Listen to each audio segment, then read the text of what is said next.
અગાઉ જાહેરાત કર્યા મુજબ તારીખ 9ના રોજ આજે ટેકાના ભાવે ખરીદી શરૂ થઈ છે, ત્યારે રાજ્ય સરકારે 15,000 કરોડથી વધારે જણસીઓની ખરીદી કરવા મગફળી, મગ, અડદ, સોયાબીન ની ટેકાના ભાવે ખરીદી કરવાની જ્યારે જાહેરાત કરી હતી, ત્યારે તારીખ 9ના રોજ આજે મગફળીની ખરીદી માર્કેટિંગ યાર્ડ હાપા ખાતે શરૂ કરી છે। ત્યારે હું આ તકે સમયબદ્ધ જ્યારે ખરીદી ચાલુ થઈ છે ત્યારે રાજ્ય સરકારનો ખૂબ ખૂબ આભાર માનું છું।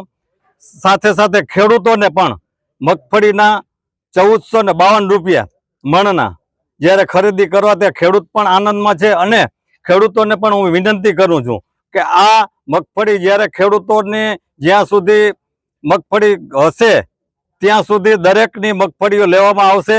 કોઈ ખેડૂતોને ઉતાવળ કરવાની જરૂર નથી, કારણ કે રજીસ્ટ્રેશન થયું છે એ લોકોનું બધેનું પણ અહીંયા સમાવેશ કરી દેવામાં આવશે। એટલે ખેડૂતોને મારી વિનંતી છે, કોઈ ખોટી અફવાઓ કે ઓલામાં નહીં દે, અને પોતાને કાંઈ કોઈ કારણ હોય તો અહીં માર્કેટિંગ યાર્ડ ખાતે અમારી ઓફિસ છે, અમારો સંપર્ક કરજો, જેથી તાત્કાલિક નિર્ણય થઈ શકે અને કોઈ ખેડૂતો હેરાન ન થાય। આપનું નામ છે? મારું નામ રાહુલભાઈ મનસુખભાઈ ભંડેરી, ગામ ધોળસિયા, અને હું ખેડૂત છું। હાપા માર્કેટિંગ યાર્ડમાં જે નાફેડનો શુભ પ્રારંભ થયો છે અને 1452 રૂપિયા ભાવ પ્રતિમણે મળે છે।